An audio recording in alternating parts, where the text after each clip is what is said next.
السلام عليكم ورحمة الله وبركاته. إن الحمد لله نحمده ونستعينه ونستغفره ونعوذ بالله من شرور أنفسنا ومن سيئات أعمالنا. من يهده الله فلا مضل له ومن يضلله فلا هادي له. وأشهد أن لا إله إلا الله وحده لا شريك له وأشهد أن محمدا عبده ورسوله. أما بعد فإن خير الحديث كتاب الله وخير الهدي هدي محمد صلى الله عليه وسلم وشر الأمور محدثاتها وكل محدثة بدعة وكل بدعة ضلالة وكل ضلالة في النار. أعوذ بالله السميع العليم من الشيطان الرجيم من همزه ونفسه ونفخه. إن الله وملائكته يصلون على النبي يا أيها الذين آمنوا صلوا عليه وسلموا تسليما. اللهم صل على محمد وعلى آل محمد كما صليت على إبراهيم وعلى آل إبراهيم إنك حميد مجيد. اللهم بارك على محمد وعلى آل محمد كما باركت على إبراهيم وعلى آل إبراهيم إنك حميد مجيد. قال الله تبارك وتعالى في القرآن المجيد والفرقان الحميد يا أيها الذين آمنوا اتقوا الله حق تقاته ولا تموتن إلا وأنتم مسلمون. وقال تعالى في مقام آخر يا أيها الناس اتقوا ربكم الذي خلقكم من نفس واحدة وخلق منها زوجها وبث منهما رجالا كثيرا ونساء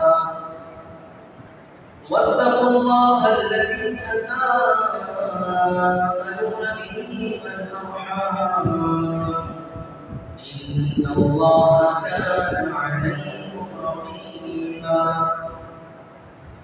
يا أيها الذين آمنوا اتقوا الله وقولوا قولا سديدا يصلح لكم أعمالكم ويغفر لكم ذنوبكم ومن يطع الله ورسوله فقد فاز فوزا عظيما.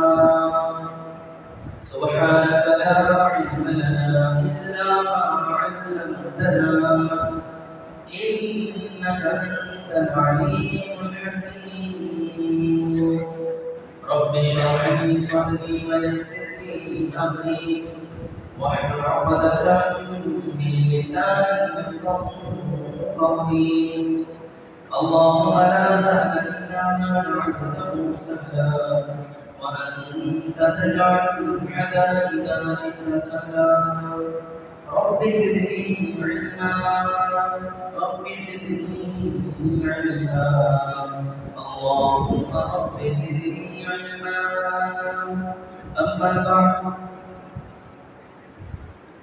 اتارا ہے مولا نے قرآن جن پر، ولاکھوں کروڑوں سلام ان پر، وہ جا جا کے پیارا جو غار میں رویا، جو امت کی خاطر پریشان ہویا، ہو قربان تیری جان ان پر،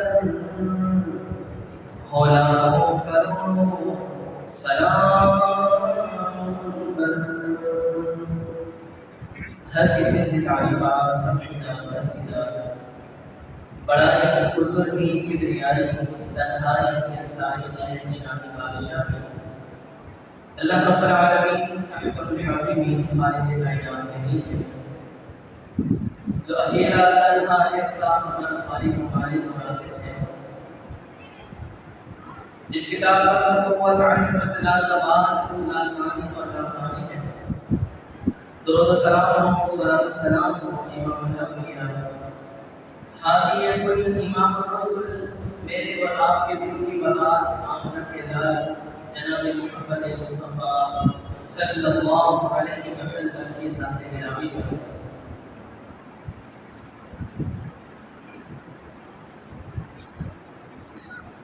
حمد و سلام اور درود و سلام کے بعد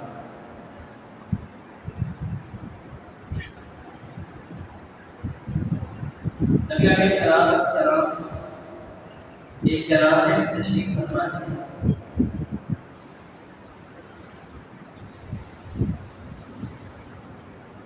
اور جنازہ کس ہستی کا ہے؟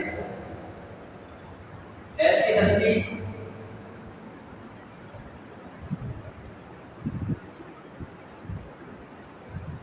کہ جس کے جنازے سے رب کا عرش ہل گیا،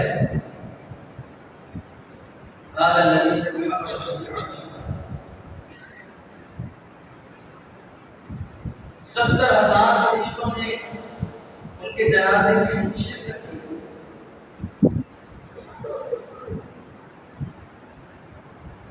اللہ اکبر، کیا بلند و بالا مقام پایا، جس کے جنازے کی وجہ سے اللہ کا عرش ہل گیا۔ اس بندے کی عظمت، اس بندے کے مقام کو واضح کیا جا رہا ہے کہ کتنا رتبے والا یہ بندہ ہے، کتنا عالی شان رب نے اس کو مقام سے نوازا ہے کہ اللہ کا عرش ہل گیا۔ 70,000 فرشتوں نے جنازے میں شرکت کی۔ قد غم لیکن پیارے پیغمبر فرماتے ہیں جب انہیں قبر میں داخل کیا گیا، قبر میں انہیں بھی نہیں چھوڑا، انہیں بھی دبایا،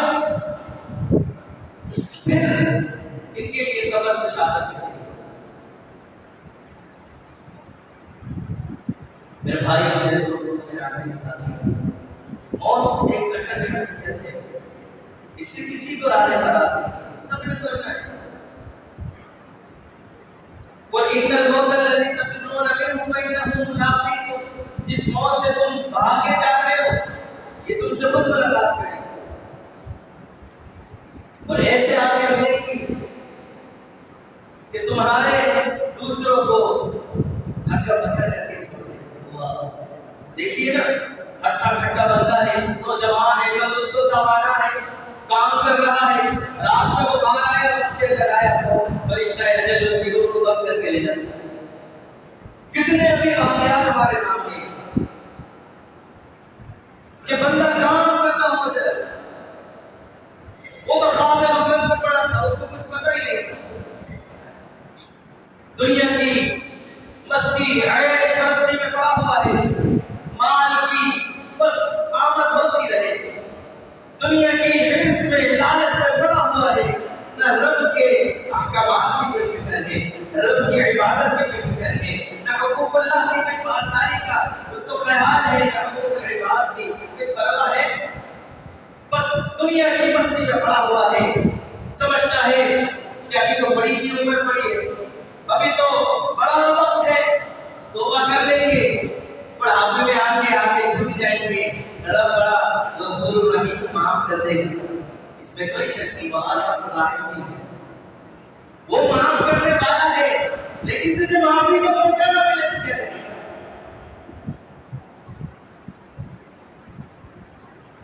اینما تکونوا یدرککم الموت ولو کنتم فی بروج مشیدہ، کتنے ہی مضبوط قلعوں میں تم اپنے آپ کو بند کر لو، کتنے ہی حصار مان لو، یہ فرشتہ اجل وہاں بھی آ جائے گا،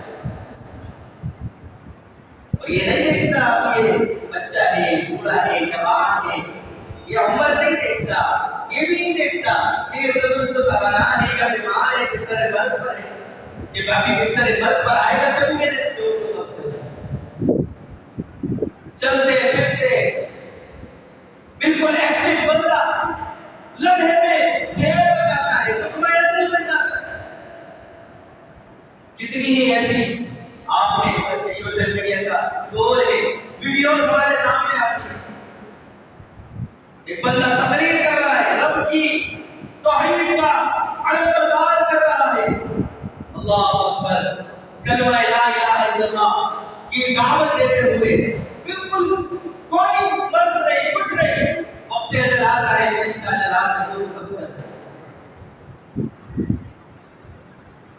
کچھ لوگ مستی عیش پرستی میں پڑے ہوتے ہیں، اللہ کی نافرمانیوں پر تلے ہوتے ہیں، وہاں بھی فرشتہ اجل آتا ہے، اور معصیت میں ہوتے ہوئے یہ ابھی ایمان اس کے سر سے اوپر تھا، ایمان کی حالت نہیں تھی، وقت فرشتہ اجل اس کی روح کو قبض کرتا ہے۔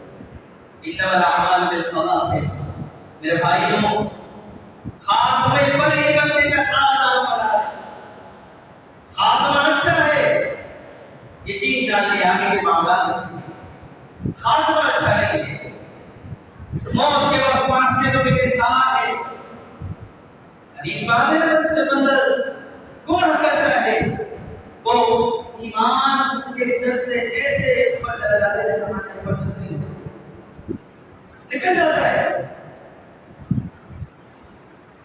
اور یہ رب کا حکم ہے فلا تموتن الا وانتم مسلمون، تمہیں موت پر خبرداری دینی چاہیے، یہ نہ ہو رب کی معصیتوں میں گرفتار ہو، زندگی کی بلند عیش پرستی میں ہو، گناہوں کی دلدل میں پھنسے ہو، ناچ گانے میں ہو، مخلوق سسٹم میں پڑے ہو، اور تمہیں موت کا وقت آ جائے، یہ معصیتوں میں گرفتار بندہ، اس کا معاملہ بہت خراب۔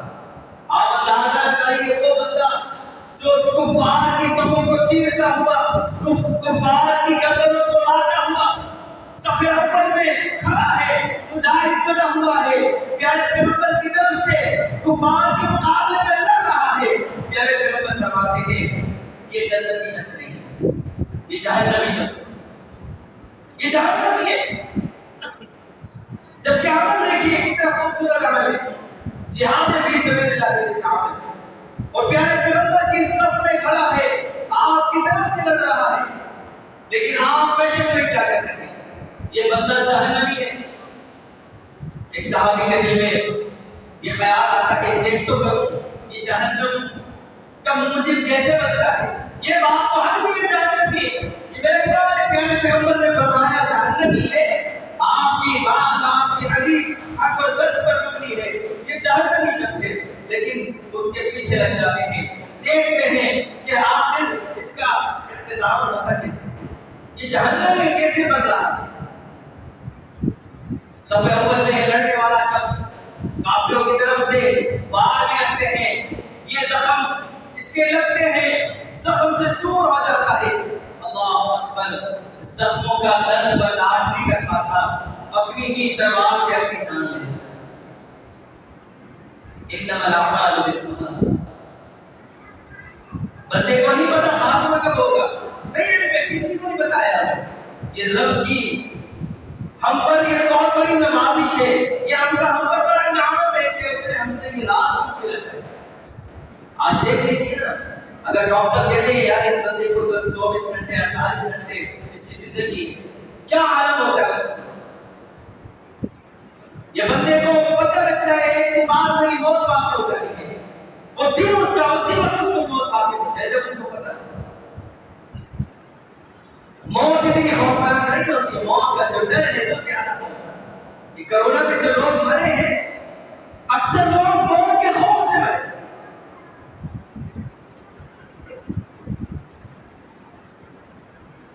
کسی کو نہیں ہے میرے بھائی. اللہ نے راز رکھا ہے اور اس راز کو بھی ہمارے لیے رب کی طرف سے یہ نوازش ہے کہ رب نے ہم پر یہ انعام اور احسان کیا کہ ہماری موت کا وقت نہیں پتا. کسی کو نہیں ہے, کسی کو نہیں. ما تدری نفس ماذا تکسب غدا وما تدری نفس بأي أرض تموت. قیامت کا علم بھی رب کو ہے. کسی کو نہیں پتا کس سرزمین پر اس کو موت آنی ہے. ایسے بڑے واقعات, اس مسجد کا واقعہ, ایک بندہ باہر ملک سے اپنے باپ کی والد محترم کی عیادت کے لیے آتا ہے. پاکستانی ہے, غیر ملک میں کما رہا ہے. یہ غیار دیر میں ہوتے ہوئے اپنے ملک میں آتا ہے عیادت کے لیے والد محترم کی, کہ والد محترم قریب المرگ ہے, موت کی کشمکش میں ہے. اللہ اکبر. والد محترم تو وہ بستر مرض پر پڑے ہیں, یہ آنے والا اس کی تدبیر و تجہیز ہو جاتی ہے. اس کا جنازہ والد پڑھ رہے ہو. ما تدری نفس ماذا تکسب غدا وما تدری نفس بأي أرض تموت.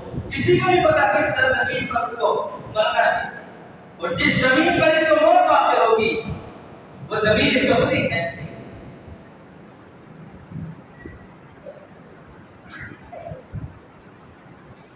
یہ حقیقت تو ایسی ہے, اس سے کسی کو راضی مراد نہیں. ہر ایک کافر بھی, دہری بھی, ملحد بھی اس بات کا یقین کرتا ہے, رکھتا ہے, مرنا ہے. لیکن ایک مومن ہے, مومن, اس کی عقیدہ, نظریہ اس ملحد اور اس کافر سے مختلف.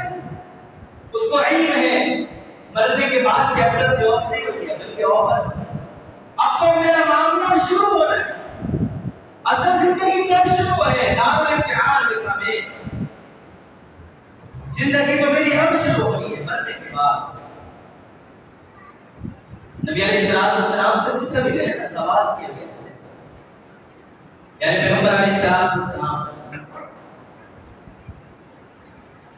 کائنات میں سب سے خوبصورت, سب سے بہترین شخص کون ہے؟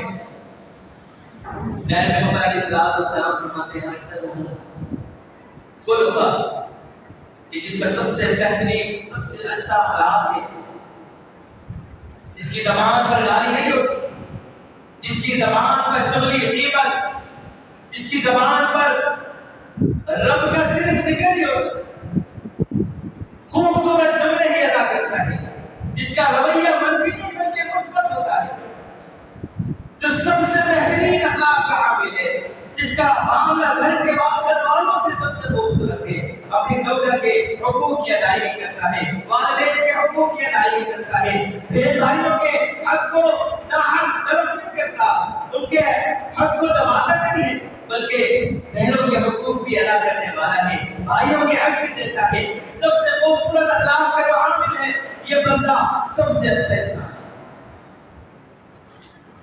جس کا رویہ گھر والوں کے لیے اچھا نہیں ہے, اپنی بیوی بچوں کے لیے اچھا نہیں ہے, اپنے والدین کے لیے اچھا نہیں ہے, یہ بدترین انسان. کیونکہ ان من خیارکم, تم میں سب سے بہترین کو ہے, تم میں سب سے بہترین کو ہے. جب آپ نے فرمایا تھا نا کہ انسان کے کامل ہونے میں اگر کوئی چیز سب سے بڑا کردار ادا کرتی ہے اس کا اخلاق. اکمل المؤمنین ایمانا, سب سے بڑا مومن کامل ایمان والا وہ ہے جس کا ایمان, جس کا اخلاق خوبصورت ہے. اور آگے پھر فرمایا اخلاق کی خوبصورتی کیا ہے, اس کا معاملہ اپنی زوجہ کے ساتھ خوبصورت ہوتا ہے, ظلم و ستم کے پہاڑ نہیں ڈالتا, اس کے حقوق کی ادائیگی کرتا ہے, نان نفقہ دیتا ہے اس کو, جو خود کھاتا ہے اس کو بھی کھلاتا ہے, جو خود پہنتا ہے اس کو بھی پہناتا ہے, اپنے والدین کے حقوق کی ادائیگی کرتا ہے. یہ سب سے بہترین انسان. پھر سوال کرنے والا سوال کرتا ہے, بہترین ٹائم ہو گیا, سب سے اچھا انسان معلوم ہو گیا کون ہے, یعنی پیغمبر عقل مند انسان کون ہے یہ بھی بتا دیا. عقل مند دانا شخص کون ہے, جسے ہم دانا سمجھتے ہیں، جس کو ہم عقل مند سمجھتے ہیں، ہماری عقل کے پیمانے کچھ اور ہیں۔ ہم دنیا کی کامیابی کو ہی عقل پر پرکھ لیتے ہیں، اور ہماری عقل کی انتہا بس یہیں تک ہوتی ہے، کیونکہ قرآن نے اس حقیقت کو واضح کیا ہے، کلا بل تحبون العاجلہ، ہرگز نہیں، تم تو صرف عاجلت کو، جلدی والی چیز کو پسند کرتے ہو، یہ دنیا عاجلت والی زندگی، تم اس کو پسند کرتے ہو۔ والآخرۃ خیر وابقیٰ، جو باقی رہنے والی ہے، جو آخرت ہے، وإن الآخرۃ لہی الحیوان، جس کے اندر حقیقی زندگی ہے، اس کی تمہیں کوئی پرواہ نہیں، اس کی فکر نہیں کرتے۔ بل تؤثرون الحیاۃ الدنیا، تمہاری ترجیحات ساری کی ساری دنیا کی زندگی پر ہے، جبکہ مجھے پتا ہے کہ جو کچھ بھی میں نے حاصل کیا ہے یا جو کر رہا ہوں، جو کما رہا ہوں، میرا وہی ہے جو میں نے کھا لیا ہے، جو میں نے اللہ کے راستے میں صرف کر دیا ہے، اس کا علم مجھے ہے۔ یعنی پیغمبر نے بھی یہ بات اپنے صحابہ سے ذکر کروائی، مجھے بتاؤ تم میں کوئی ایسا شخص ہے جو اس بات کو پسند کرتا ہو کہ مال اس کا ہو اور تصرف کا اختیار کسی دوسرے کو ہو، اس کے ورثاء اس کے تصرف کے حامل ہو بن جائے؟ صحابہ نے کہا یقینی بات ہے، جس کا مال ہے پسند بھی وہی کرتا ہے، اس کے اسراف کا، اس کے تصرف کا، اس کے خرچ کرنے کا۔ ہم میں کوئی ایسا نہیں جو اپنا مال کسی دوسرے کو دے، مال میرا ہو خرچ دوسرا کرے، مال میرا ہو مزہ دوسرا اڑائے، ہم کوئی نہیں پسند کریں گے۔ فرمایا پھر جان لو تیرا مال وہ ہے جو تو نے کھا لیا، جو پہن کے بوسیدہ کر دیا، یہ جو اللہ کے راستے میں خرچ کر دیا، باقی کتنے ہی تو پراپرٹیاں بنا دے، کتنے ہی بنگلے بنا دے، کتنی ہی زمینیں خرید لے، کتنی ہی تو یہ سونا چاندی کی زیورات یہ سامان کا بیٹھ جا، لیکن اتنا ضرور ہے حساب تیرے سے پہ، حساب تو نہیں دینا ہے، یہ رب نے سوال کرنا ہے، اور اس وقت تک ابن آدم اپنے قدم ہلا نہیں سکیں گے۔ اللہ اکبر، یہ روز محشر کا رب العالمین ایک منظر پیش کر رہے ہیں۔ 5 سوال ہر بندے نے دینے ہیں، ابن آدم کوئی قدم نہیں ہلا سکے گا جب تک ان 5 سوال، ان میں 2 سوال بندے کے لیے، کمایا کہاں سے تھا، کیسے کمایا اور خرچ کیسے کیا؟ یہ کمانے کا تجھے حساب تو دینا پڑے گا، جو تو کما رہا ہے آج پرواہ نہیں ہے کہ حلال ذرائع ہیں حرام ذرائع ہیں، اس کی کوئی پرواہ نہیں ہے۔ بھائی کے ساتھ کتنا ہی میں فراڈ کر لوں، دھوکہ دے لوں، اس کو تنگ کر لوں، اس کی عزت پر حملہ کر لوں، کتنی ہی دنیا میں یہ مکاریاں کرتا پھروں، اللہ اکبر، مکاری کے ساتھ جو مال کمایا ہوا ہے اس کا حساب دینا پڑے گا۔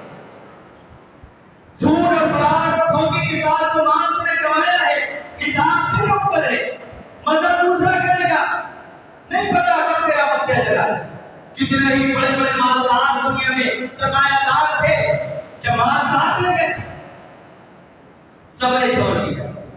یہ حقیقت واضح کی ہے پیغمبر علیہ السلام زبان نبوت سے اس بات کو واضح کر کے چلے گئے ہیں، تیرے ساتھ جائیں گی، 3 چیزیں جائیں گی، جانی ہے 3 چیزوں میں جانا ہے، ہر صورت میں جائیں گی، لیکن وفاداری صرف ایک چیز کرے گی، 2 چیزیں بے وفائی کر جائیں گی، جن چیزوں سے ساری زندگی تیری وفاداری منسلک رہی، ساری زندگی تو وفا کرتا رہا، اسی کے لیے دوڑے لگاتا رہا، لوگوں کے ساتھ تو نے فراڈ بھی کیے، دھوکے بازیاں بھی کی، اپنی ساری تمنائیں صرف کی، اپنی نیتیں قربان کی، اللہ اکبر، سب کچھ تو نے اس کے لیے ہی گوا دیا، اڑا دیا، آج یہ تیرے ساتھ بے وفائی کر اہلہ ومالہ وعملہ۔ جب بندہ مر جاتا ہے اس کے ساتھ اس کی قبر تک 3 چیزیں جاتی ہیں، اس کا اہل بھی جاتا ہے، اس کا مال بھی جاتا ہے اور اس کا عمل بھی جاتا ہے۔ یرجع اثنان ویبقى واحد، 2 چیزیں واپسی لوٹ کر آ جاتی ہیں، ایک چیز اس کے ساتھ رہتی ہے، قبر۔ سوچئے میرے بھائیوں، غور و فکر کیجئے، آج ہم حقیقت میں تعیس عبد الدرہم، دینار و تعیس عبد الدرہم، دینار کے بندے اور درہم کے بندے بن گئے۔ ہمیں کچھ چیز نظر نہیں آتی، مال کماتے ہوئے کوئی فکر نہیں ہے حلال و حرام کی، کوئی تمیز نہیں کرتے، بس مال آنا چاہیے کسی بھی طریقے سے آ جائے۔ اسی لیے پیارے پیغمبر نے فرمایا کہ دینار کا بندہ برباد ہو گیا۔ آپ دعائیں دیں، تعیس عبد الدینار، تعیس عبد الدرہم، یہ درہم اور دینار کا بندہ برباد ہو، اس کو بس مال کمانے کی فکر ہے۔ الہاکم التکاثر حتی زرتم المقابر، اس کثرت نے تمہیں قبروں تک پہنچا دیا۔ اللہ اکبر، میرے بھائیوں فکر کیجئے، فکر کیجئے، عقل مند کون ہے، دانا کون ہے؟ دانا اور عقل مند وہی ہے جو حقیقی، عبدی، اصلی، ہمیشہ رہنے والی زندگی کے بارے میں فکر کرتا ہے۔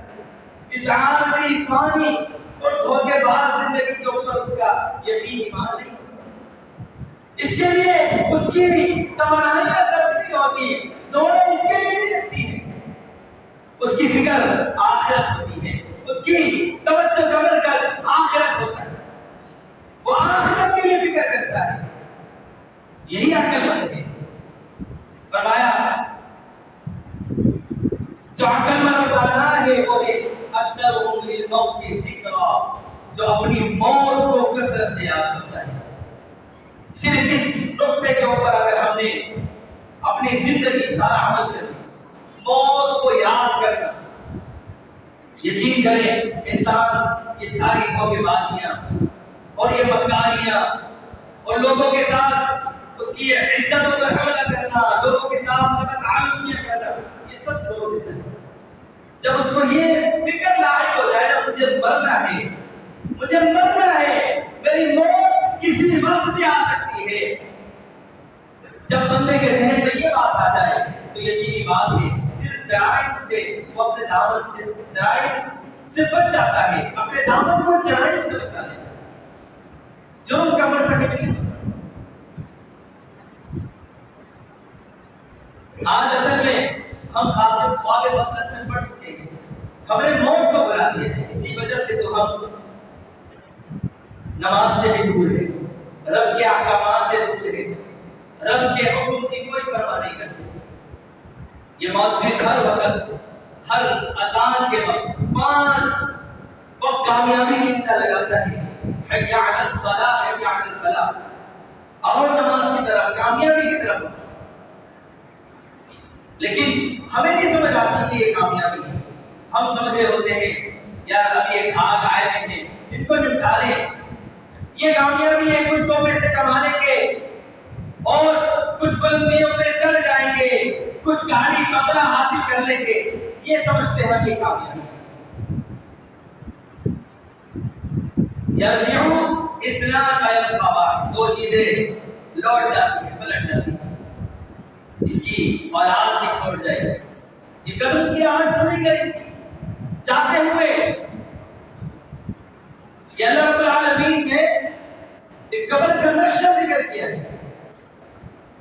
آج لوگوں نے اس مسئلے کو بھی غلط کر دیا ہے، جبکہ العذاب القبر حق، عذاب قبر یہ برحق ہے۔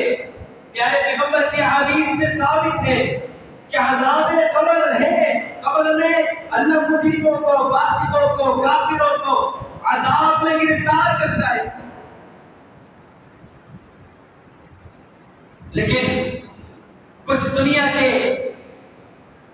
مکار قسم کے لوگ جو دنیا ہی کے ہو کے رہ چکے ہیں، وہ سمجھتے ہیں نہیں نہیں عذاب قبر کیسے، لوگوں کو فراڈ اور دھوکے میں ڈالنا چاہتے ہیں، اس حقیقت سے دور کرنا چاہتے ہیں تاکہ لوگ اور دنیا کے اندر جا کر اس میں اس کی مستی عیش مستی میں اور پڑ سکیں۔ نبی علیہ السلام کی زوجہ عائشہ رضی اللہ عنہا ان کی خاتمہ تھی، جب بھی پیارے پیغمبر کی زوجہ ان کے ساتھ کوئی حسن سلوک کا معاملہ کرتی وہ دعا دیتی، اور تھی وہ یہودیہ، خاتمہ تھی، یہودی تھی، پیارے پیغمبر کی زوجہ عائشہ رضی اللہ عنہا کو دعا دیتی، دعا کر دیتی اللہ تجھے عذاب قبر سے بچائے۔ عائشہ رضی اللہ عنہا پیارے پیغمبر کی خدمت میں یہ بات پیش کر دیتی ہیں کہ مجھے یہ عذاب قبر سے بچنے کی دعا دیتی ہے۔ پیارے پیغمبر علیہ السلام ایک مرتبہ تو فرماتے ہیں کہ یہودی جو ہے نا جھوٹے ہوتے ہیں۔ پھر چند روز گزرتے ہیں، پیارے پیغمبر علیہ السلام عائشہ رضی اللہ عنہا سے فرماتے ہیں استعیذوا من عذاب القبر، اللہ کی پناہ طلب کرو عذاب قبر سے۔ العذاب القبر حق، یہ عذاب قبر پر حق ہے۔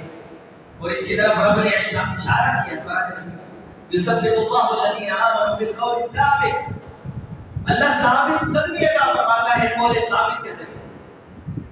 یہ کلمہ لا الہ الا اللہ، اس کے ذریعے رب العالمین ثابت قدمی عطا فرماتے ہیں فی الحیات الدنیا و فی الآخرہ، دنیا کی زندگی میں بھی اور آخرت کی زندگی۔ پیارے پیغمبر فرماتے ہیں نزلت هذه الآیہ فی عذاب القبر، یہ آیت عذاب قبر کے متعلق نازل ہوئی۔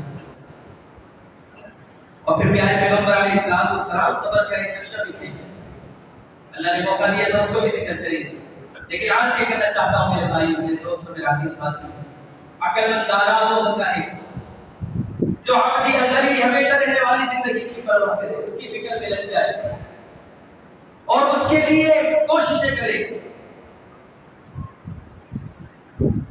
دو چیزیں اس کے لیے بے وفائی کا سامان تیار بن جاتی ہے، بے وفا ہو کر چلی جاتی ہے جس کے ساتھ اس نے وفاداریاں کی تھی، لیکن ایک چیز ہے جو وفاداری کرے گی، آج ہم اس کے ساتھ بے وفائی کریں، وہ کیا ہے؟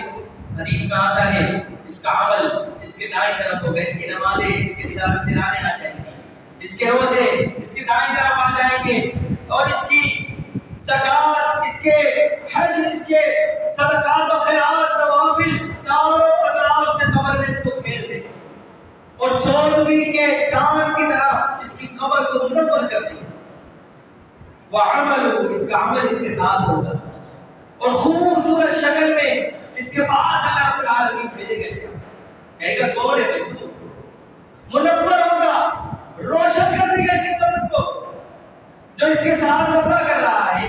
آج ہم اس کے ساتھ کیا وفا کرتے ہیں؟ کیا میں نماز کا پابند ہوں؟ کیا میں صدقات و خیرات کا اہتمام کرنے والا ہوں؟ کیا میں روزے پابندی سے رکھتا ہوں؟ اگر رمضان کے روزے مجھ سے چھوٹ گئے ہیں کیا مجھے دوبارہ رکھنے کی فکر ہے؟ اگر مجھے رب نے استطاعت دی ہے کیا میں حج بیت اللہ کی قصد اور آمد میں لگا کوشش کرتا ہوں اس کے لیے؟ عمل کے ساتھ وفا کیجیے میرے بھائیوں، یہ عمل یہ ہے وفادار، یہ آپ کے ساتھ وفائی کرے گا، قبر میں آپ کے لیے منور ہو جائے گا، آپ کے دائیں بائیں چاروں اطراف میں آ کر آپ کے لیے حساب تیار کرے گا، کسی چیز کو آپ کے قریب نہیں آنے، یہ بچھو، یہ سانپ، یہ اسے، کوئی چیز آپ کو قبر میں کچھ نہیں کر سکتی۔ اللہ رب العالمین ہمیں آخرت کی فکر کرنے والا بنا دے۔ وما توفیقی الا باللہ۔